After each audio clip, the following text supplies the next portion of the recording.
Hey, what's up? It's your boy Big Game James. And before we get started, remember, subscribe and also hit that bell so you get notified every time we drop brand new content. This is Game's Journeys to the Draft.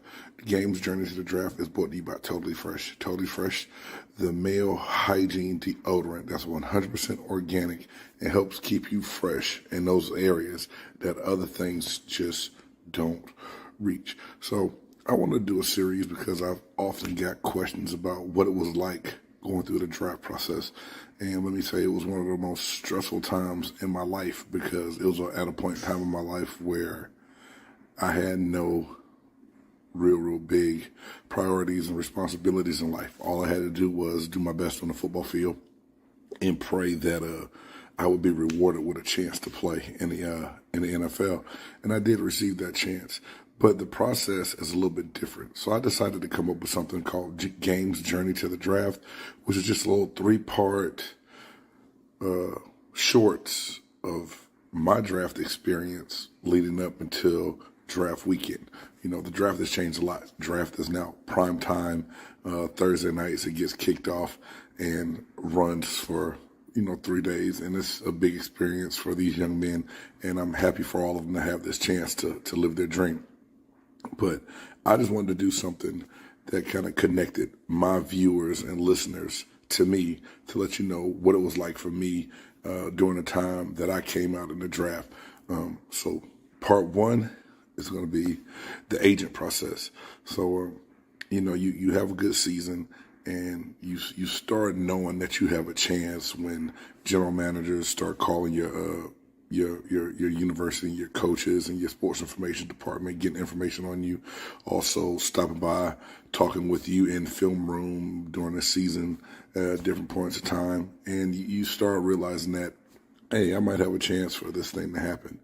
But then, out of nowhere, the floodgates will open and agents started coming out of nowhere. And this was a real crazy process because back in the late 90s, technology was just getting to where email was popular and working, and these guys were finding ways to get email addresses, calling phone companies, trying to get phone numbers because there wasn't a whole lot of cell phones back then, unless you had that dope boy block phone like Too Short and them had in the music videos.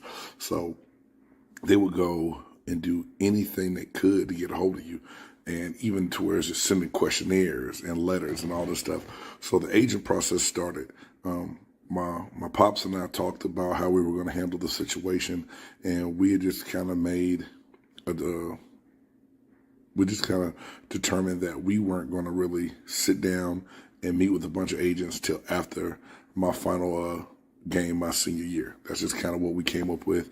So if anybody called during the season, a lot of time I would refer those phone calls back to my pops in California to let him handle those phone calls and start setting up the meetings and everything. But it's funny because when you talk to a lot of people, the first thing they think of when you say agent is Tom Cruise and Jerry Maguire, and they thinking, show me the money. And that part comes later, and it's a great entertainment point in the movie, but it's really different when you're a young player coming out, especially when you're slotted to go from the 3rd round through the 7th round. So you got different tiers of agents. You got your big boys in the game who's still in the game, like a Drew Rosenhaus, and back in you got a Eugene Parker. Then you got guys you got to watch out for. Some guys came out back in the day, promised some guys what they can do, stole power of attorney, took millions of dollars from young men, but they housed them with cars and jewelry early on. And, you will get that process. The agent process will come out. They'll tell you what they can do for you. They can tell you how they can help you get drafted. And that's one of the biggest mistakes that most young people fall into. An agent can help with certain things, and especially nowadays. Your marketing campaign is big, and you can make so much money on the marketing side, along with playing the game, to where that's where your agent and your marketing team is going to really work for you. They're going to help get you those endorsement dollars and things outside of football. But realistically, to me, and even speaking with agents I'm still close with and talk to, a lot of it, your play is going to determine what happens with you in that draft, that you are just to be seen. If your tape is out there and teams that have do their due diligence in their scouting departments, you're going to get your chance. No, if anybody comes and says, "Hey, we're going to get you drafted," they're lying. They can't get you drafted. They may get you seen, but your ability and your talent is going to be what gets you drafted. And so many people fall between the cracks thinking, "Oh, I didn't go to the NFL because my agent sucked." If you didn't go to the NFL, it's because you probably just didn't have the tools that it took to make it. And that's no knock on anybody, man. This is hard. Less than 3% of people, less than 1% of people in this country, this world, ever have a chance to play in the National Football League. So, it's slim to no. I mean, it's hard. But I have a lot of great memories and experiences, and I just remember the process of being called, being courted, and I was very tempted at one point in time. A guy called me, was like, "Hey man, we really want you to sign with us, and what do you want? We can get you custom jewelry. What kind of car you like?" I was talking to someone else. They said that you really wanted a Chevy Tahoe. I can get you a blacked out Chevy Tahoe, or what is it that you want? How much money do you need? And the thing is, I already was schooled on game from some other people that I talked to that, anything you borrow and take from an agent, you owe them that when you get drafted. So here it is. You'll take all these cars, this jewelry, this money, these suits, right? And as soon as you get drafted, and as soon as that your contract is negotiated and you get that signing bonus, you get that invoice from your agent saying what you owe him for everything he gave you in the off season. So, I did go through the selection process. I made a couple different trips. I had a couple agents flew me out. It was after the season, so everything was over. Nothing was illegal through NCAA guys. But, I flew out to Atlanta. I met with some agents in Atlanta, California, and some guys from Detroit. At one point in time, I really thought that, being an African-American, I wanted to give an African-American agent a chance. And, big name like Eugene Parker never really got back with me or talked to me because, he was big time, Deion Sanders' agent. And he had a lot of big wigs, and there's nothing wrong with that. And it worked out because I ended up with the firm that I was supposed to end up with, a company out of California, man. They did a great job. They schooled me of what to expect along the way. They kept it all the way 100 with me.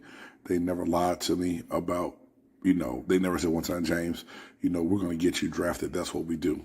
They told me different things that could help me get as far as outside of football, putting me in contact with the right financial firm, people like that, different kind of shoe deals when I did get signed. But it was never a promise of the moon. And up front, like, "Hey, if there's anything you need, let me know. But we will have to recoup this in the end." So I was never like, "Oh man, look at me, I'm iced out. I got the Rolex, I got the NFL chain," and all of a sudden I got hit with a secret bill. I was very close to taking that vehicle from this, when I got with it. I said, "Hey, this other agency offered me a car." And he's like, "Yeah, I can get you a car, but it's going to cost you this because I got to pay the bill until you get paid." I was like, "I'm cool with the car I got." So I kept rolling my little 1987 Dodge Ram mini truck. Yep, I had a mini truck, y'all. And if y'all saw my big butt in it, you would have died laughing. The agent process came. My father and I, like I said, I picked a guy named Lee Collegian out of California, Mouthpiece Sports. He worked with a lot of boxers. He'd worked with Keyshawn Johnson for a while. Vaughn Parker, offensive tackle for the San Diego Chargers. J.R. Redmond. A lot of different people, man, that was kind of mid to late tier guys, but did a really good job when it came to the renegotiation and new contracts. He was good at that. So, and he had a guy that was just so persistent in his work that we're best friends to this day. He's my kid's godfather. He's still in the business of being a sports, of an agent and working with people. But my man Elijah Smith was just a straight go-getter. And even when I told him that I wasn't going to interview any agents until after the season to, call my stepfather, my pops in California, with any questions, he would still reach out to me about once a week. So he might just shoot me an email, quick call. "Hey, just checking on you, big fella. Everything going good? How your workouts going? If you need anything, let me know."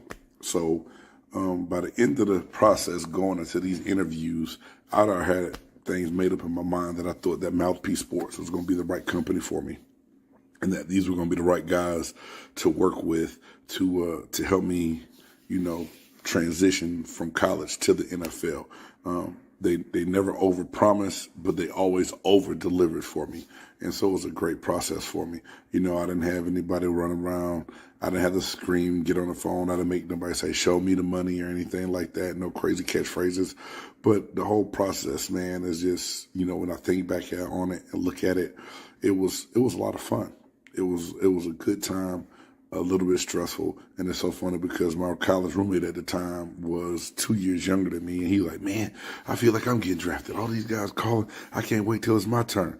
And it was a cool process to where sometimes, you know, you would avoid the telephone because you didn't know who was going to be on the other end of that telephone.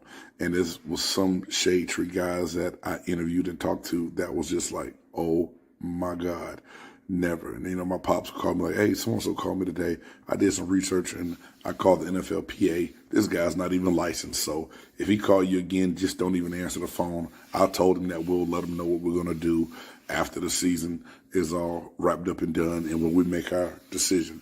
And, you know, thank God, man, for my pops and how he kind of took the lead and he forced himself to learn something that he didn't know a lot about because he wanted to help me make the right decision. And when I did narrow it down to who I was going to go with, he said, hey, this is what you need to do. All these agents that you took meetings with, these agents that flew you to their hometowns to court you and try to get you, you need to reach out to those guys.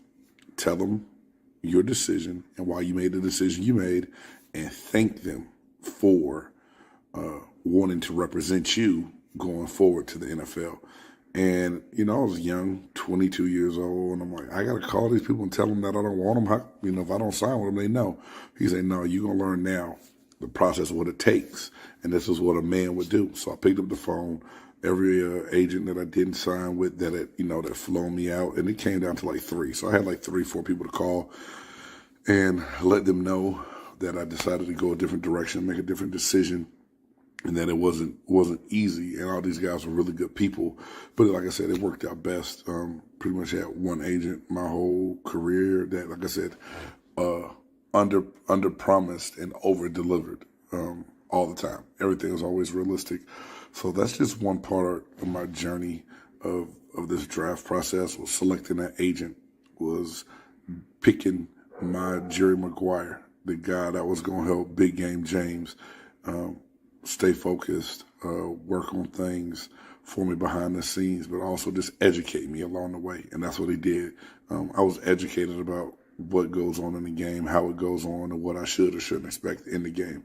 Next, part 2 is coming up. It'll be a little bit different. And then the third part will be draft day. So y'all get ready as we get closer and closer to this NFL draft. Game's going to take you on this journey of what he went through along the way. Hey, again, thank you all so much for watching and checking this out. Remember, if you are watching this, like the content, go ahead, subscribe. I dare you. And then after that, click that bell so you get notified every time that we go on. I run 2 live shows every week, Big Game Sports Buzz and the Sports Chop Shop with my boys A. Reed and Jay Stoggs. Hot sports topics. You will never be disappointed, I promise. Thank you for tuning in, and go check out Totally Fresh. It's your boy, Big Game James, and this is my journey to the draft.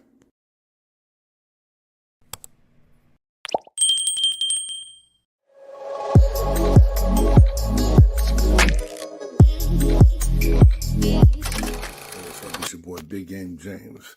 And before you start, remember, make sure you like, subscribe, and hit that notification bell so you can be notified every time we drop brand new content.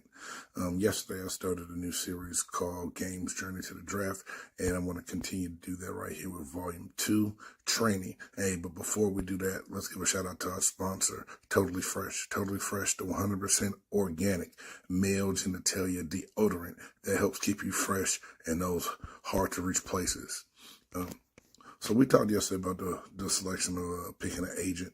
And once you get that done, most agents are going to start scrambling to get you ready to get trained and ready before the combine and also the draft process. So there's a lot of different things that went on and a lot of processes that went on. And the team that my guys used were based out of LA, had this hill not too far and around the Dorsey High School area, man, and a guy by the name of Danny Daniels, man, that made a lot of famous NFL guys and journeymen and everybody else run this hill that almost make you pass out and fall out.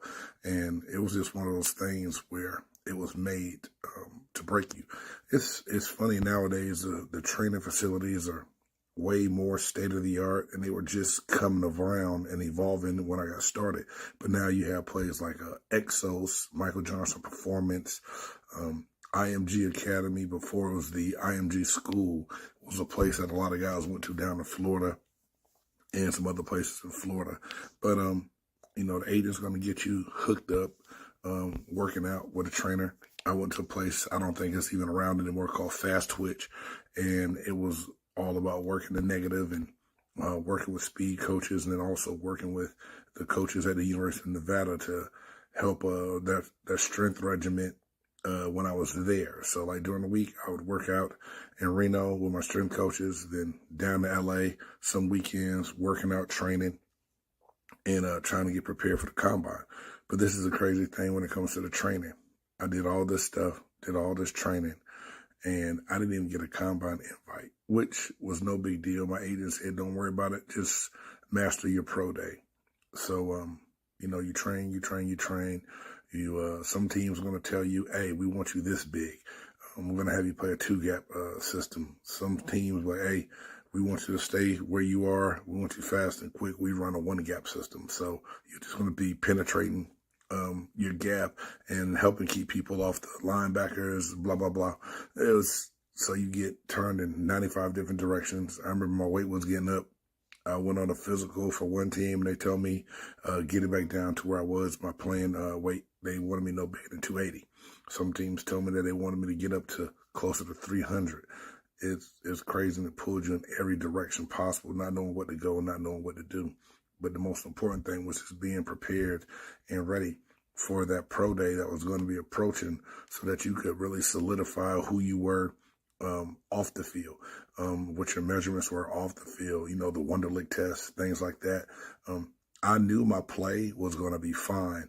I knew that it was going to be the intangibles, the little measurables that they could get when they came to visit me in Reno, on those pro days to see what I did.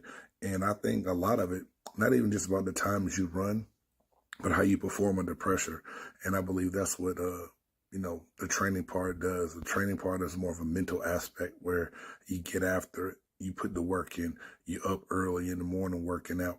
And then that's why a lot of guys take off of school when they get ready for the draft. They don't even go back to classes after their bowl games, or if they sign with agents. And some kids now, they skip bowl games just to get ready for the draft as well. So you do that. I would get up early in the morning, get a workout in, go to class, a workout again in the afternoon, eating all the time, just really making sure that regiment was top notch and ready to go so that I'd be prepared to do what I needed to do. And the training that took place down in Orange County, California was amazing. Working out on the beaches at times, running the mountains, the hills. It was phenomenal. And it got me ready. So y'all stay ready as well. Next step in this thing, pro day. So y'all stay tuned, and I'll let you know what that pro day was like on the next episode. Big Game James, Game's Journey to the Draft. Thank you for tuning in.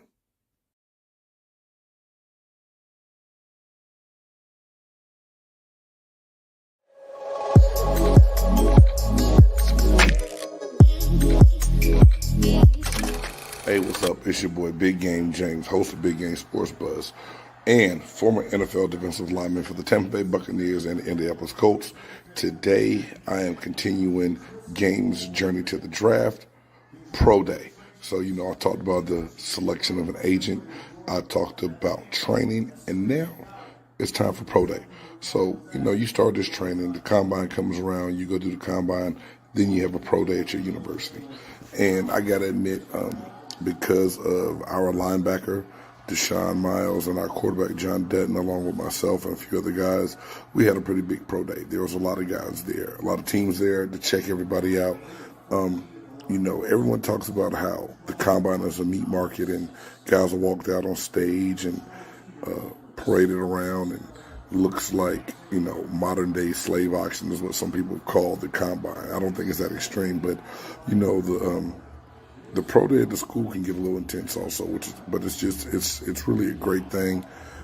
My agent flew up into town, did all my training, like I said, down in LA at Fast Twitch and with Dr. Danny Daniels. And, teams came up, started out, a few questions, gave you the Wonderlic test. I had to take that test. Then took you to get your height, your weight. And then we started out with bench press, which was a great time for me. At the time I was coming out to get drafted guys, they measure me at 6'2.5". I always say I'm 6'3", that the league shorted me a half an inch, but they marked me at 6'2.5", 280 pounds, and, small weight for a D tackle nowadays, but worked out great for me. I went to the weight room, did our warm up. Bench press was first. I decided that I wanted to wait. I didn't want to go first. I wanted a couple guys to go before me. So then I got down, hit my bench press, 225, 30 times. Pretty impressive mark. I was hoping to get anywhere from 25 to 30. Did that, knocked it out. Did our vertical. Can't lie to you. I can't remember what my vertical is. I know I was able to dunk. I could jump up. I could dunk a basketball back in the day when I was still very athletic. So I can't remember what my vertical was. It was nothing crazy. Although we did have one of our guys did like 30 something, like NBA kind of numbers. Anyway, did that. Then the big 40-yard dash, and everyone says that scouts have a slow clock on that track and on the grass. And I ran a 4.98 in my 40 time twice, 5 flat one time, moving pretty good. Like I said, not the biggest tackle in the world, but moving around to where it's funny because all the teams showing all the interest and love. The Buccaneers said, hey, we want to do a private workout with you once everybody's done, get some more stuff. So I did some agility workout for the Buccaneers. Never thought anything of it, but because, the Colts, the Panthers, the Jaguars, the Ravens were showing way, way more interest as far as the phone calls, more questions, more interviews after the workout. So finished my workout, did my private workout. 40 numbers were good. Workout overall went great. Met with my agent afterwards. He was there, stands watching, went out, got something to eat, talked, and chances looked pretty good. But, it's still a waiting and a guessing game. Pro day comes, you do good. That area scout leaves, depending on how big the school is. You may have offensive coordinators, defensive coordinators, position coaches come in. But for me, it was just area scouts. Great job though. They in there talking to them, great feeling. They leave. Started getting a couple phone calls from certain people. Still at this time, not knowing what's going to happen, man. Like I said, the pro day came. Is good. Off of the pro day, then some private workouts started. Like the Carolina Panthers came back. Jacksonville came back. So now all this is going on, I don't know what's going to happen. I'm thinking that the only chance I'm going to have once draft day comes is to be one of these teams that, said that they really like me, to come back and do a private workout, that wanted to see me work out without all the other teams around. Went good, went well. Ran 4.96 for Carolina and then 4.97 for Jacksonville. Bench press, I don't know what it was. I don't know if I went out or whatever, but the bench press was a little bit lighter, man. Like I think I hit 27 this time, and I started feeling it at about 21 that I wasn't going to be able to hit that 30 again. So it's all good. Good mark. Got it done. Pro day was a success to me. Now it's just time for the waiting game. Everything was done. Pro day was over. Took a few visits, did physicals at a couple teams' facilities, not knowing what's going to happen. Every grade out there in the Bledsoe still had me rated anywhere from 4th round to 5th round. So now it's time to see what that draft day was like. So please make sure you join me in the next episode. But before you do that, make sure that you hit subscribe. And after you do that, hit that notification bell so you can be notified every time that big game drops brand new content. You can be notified. Games Journey to the Draft is just one small part of what we got going on Big Game Sports Buzz and Big Game Entertainment. Check us out. Tuesdays, we have the Sports Chop Shop. Thursdays, Big Game Sports Buzz. And pretty soon coming to you is going to be Blurtitude and Buccaneers Hot Beat. We got different things coming. Make sure you tune in. Your boy, Big Game James, part 3 of Games Journey to the Draft.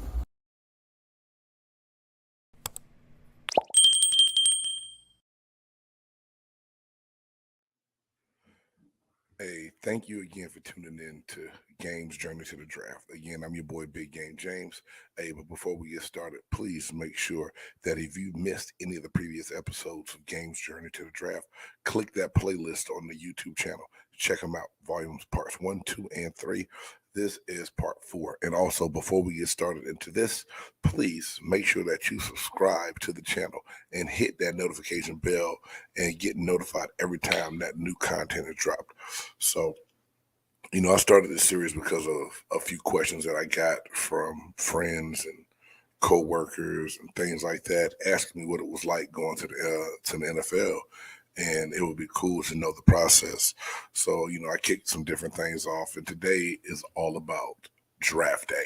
The NFL draft is going on right now. And it's been some crazy moves and crazy picks that people have been excited about, but also questioning. But that's the draft. You never know what's going to really happen. And, I remember that day very vividly, going into the weekend. And for those of you who've never checked me out before, don't know, I'm a former professional football player that's now blogging, vlogging, podcasting with a show with one of my best friends that we kick off twice a week. But, I got drafted in 1998 by the Tampa Bay Buccaneers. And I still remember that day very, very vividly. Going into the draft, that you have a grade. You know what I'm saying? Like your agent will pretty much tell you, well, they got you graded this through this. And it may be, some scouts may talk to your coaches at your university and let you know. But going into the draft, I knew that I had a late 3rd round grade all the way through 7th round, they said. So going into the weekend, I knew I was just going to enjoy the draft because this was, to me, a very stellar draft. Not just because I had a chance to get selected, but this is the infamous, should I take Peyton Manning or Ryan Leaf draft? Randy Moss was in this draft, and the Cowboys end up passing on Randy Moss and taking Greg Ellis, which I don't take what I'm saying wrong. Greg Ellis was a great pro, but Randy Moss was a Hall of Fame wide receiver. And a lot, not just the Cowboys, but that's like one of the big hiccups that a lot of people talk about. Andre Wadsworth, Takeo Spikes, Donovan Darius, Fred Taylor, a lot of big names, but there's, still a lot of players found in this draft that some people may not have known about. So I go into the weekend knowing that, I was just, nothing really was going to happen that first day for me. So just watched it, decided to have my family up from California to drive to Reno and kind of check everything out. So they came up and we decided to have a little something at the house for the 3rd day of the draft that Sunday, knowing that was probably going to be the day that I got picked. They started, my agent called me, told me that he'd been on the phone with a couple different teams. Things looked good, that he didn't think I'd get past the 4th round. Very excited, cool. Here it is, watching the draft, watching people get selected. And the process is kind of crazy, y'all, because like what you see on TV is one part of it, but normally your phone is ringing and things are going on before they actually even see it on TV. Nowadays, they actually have the live-in cameras, more of those cameras in draft people's homes and at their places. But anyway, so 4th round comes along, things are going, my phone rings, pick it up. It's the Jacksonville Jaguars. Like, oh, sweet, cool, James, how you doing? Hey, coach, blah, blah, blah, blah, with the Jacksonville Jaguars. Just want to let you know that our pick is coming up, and I'm really going to bat for you right now. You're the guy I want to come in and help us on this defensive line. We're going to let you know what we're going to do here soon. But, hey, be by your phone.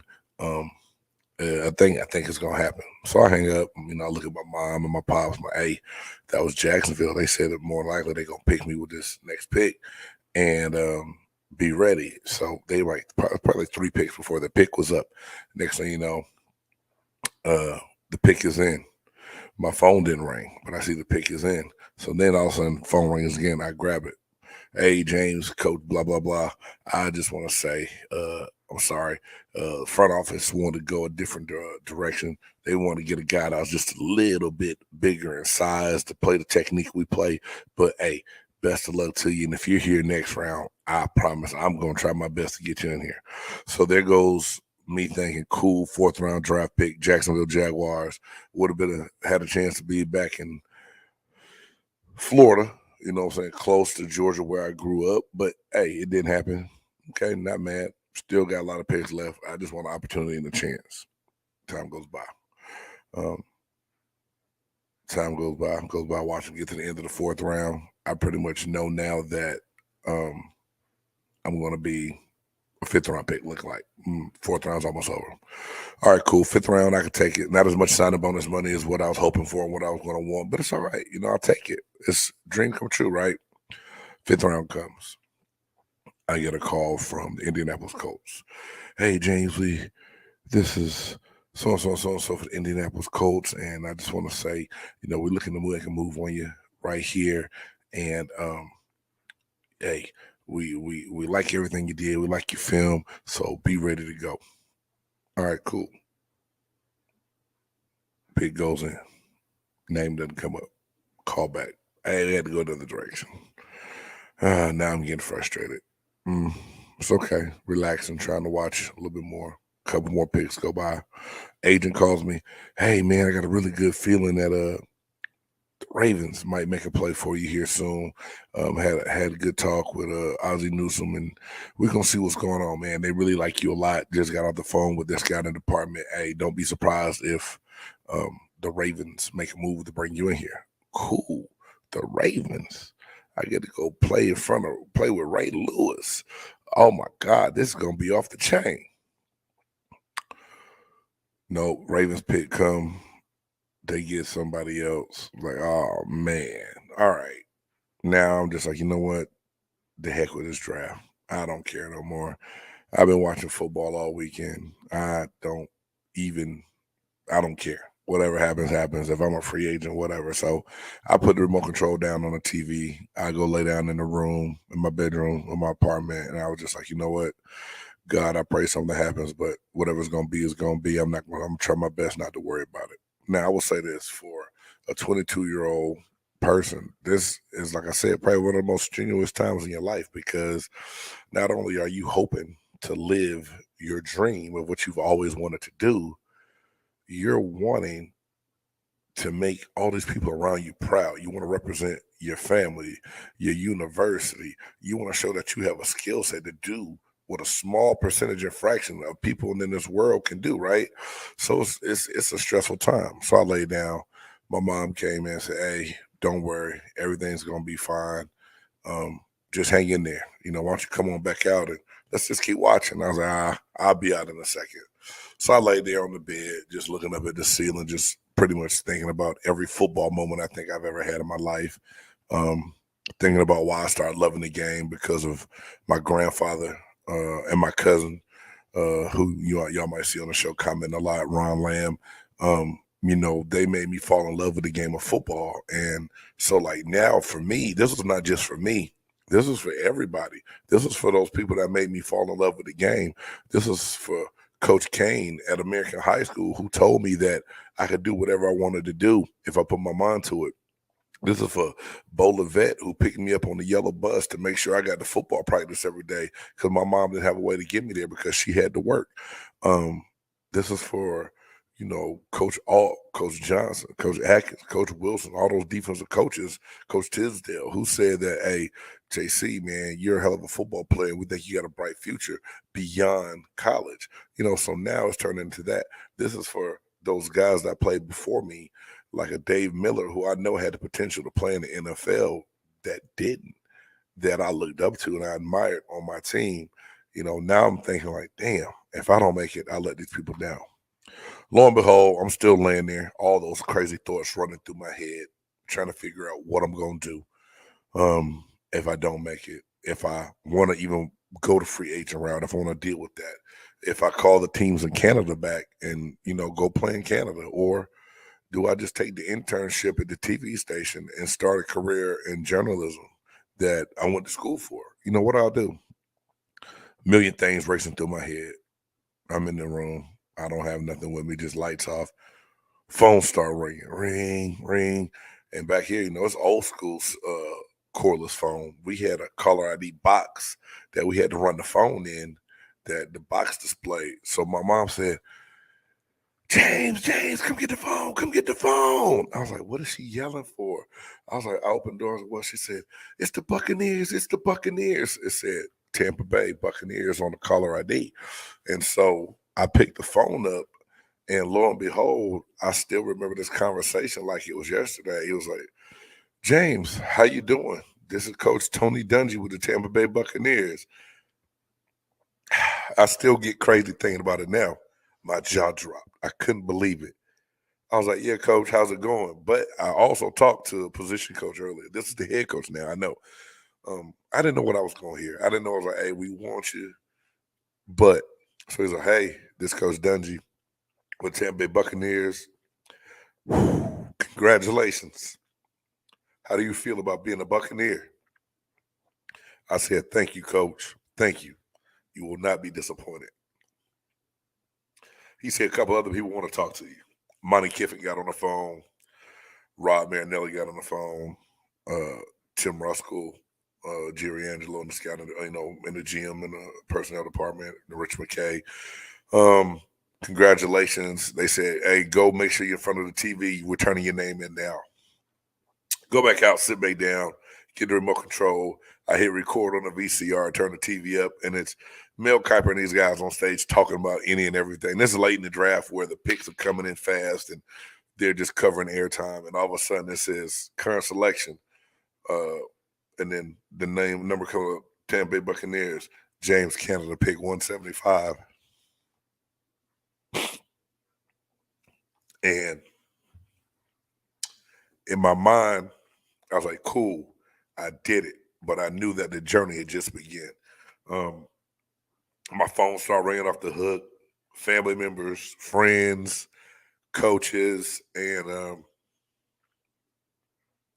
I just remember it's funny and it's emotional still at the same time, but I cracked up laughing when so I'm on the phone talking to all these people and then getting the TV ready. My mom was like, "What they say? What they say?" And y'all know how parents can be, and moms like, "What they say? What's going on? What's going on?"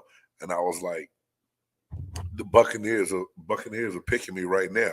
My mom just said, "Thank you, Jesus," and she took off running out the front door, and it was just so funny. And then my stepfather, who was like the coolest dude in the world, who just always had like one tone, never showed a lot of emotion, just started pumping his fist and said, yes, yes, I knew it. I knew it. So for all those people and some that are gone and not here anymore, to think about that moment, being able to share it with them, being able to make that dream come true, being able to say that they had a part to play in me having success, because I can sit up and tell you that I was a hell of an athlete and I was a hell of a football player, but I had a hell of a supporting cast. I had a great group. My agent, like I said in the first piece, went to bat, never lied to me, told me along the way what the journey was going to be like, what to expect, but that feeling, and then you think that it's over there and it's really not. Now the hard work really begins, because so after the pick was in, I got called back by the team secretary to set up travel arrangements for the mandatory mini camp the next week. And when you get down there and you realize that there's a lot of people that want to do what you do. There's a lot of, they had their draft picks, and they also had a bunch of free agents that came in, and you talking about, guys that could play, guys that went to big time Division I football programs, all fighting to get ready to make a 53-man roster. And here it is, I'm looking up where I get a chance to go play with Warren Sapp, John Lynch, Hardy Nickerson, Derek Brooks. Donnie Abraham. And in my draft class, Jacquez Green and Brian Kelly were picked in the second round. Jamie Duncan was a third round pick. Todd Washington, fourth round. No fifth round pick. Sixth round was me and Shannon Smith, God rest your soul, Treo. And seventh round was Chance McCarthy. And so, when you bring in a group of guys and you're going into a system that's becoming known for one of the best defenses in the National Football League, and a black head coach, which was also like just a little bit of a crazy situation, just to know the stature of Tony Dungy, what he was known for as a defensive coordinator, and now what he was bringing to the NFL as a minority head coach. And I had a chance to go in and get ready to learn under him. So, there's a lot of people I got to thank, and because of the lengthiness of this and so much more that goes into it, I'm probably gonna bring you guys a part 5 to this to let you guys know what mini camp is like, and then what training camp is like. So, hey, it's your boy, Big Game James. Y'all can laugh at me for getting a little choked up. It's all good, but it's like I said, it's a life altering memory that you never forget. That you're able to tell people that you're a part of that small percentage that have a chance to get drafted and be a part of the best fraternity in the world, the National Football League. You have to love it. Again, I want to thank y'all for tuning in. If y'all want to see my regular content, please tune in to Big Game Sports Buzz, part of Big Game Entertainment.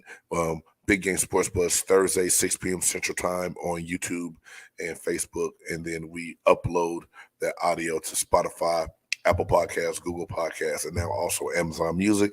And make sure you check out me and the crew in the Sports Chop Shop, where we bring you that barbershop banter in one place, talking about everything sports and life.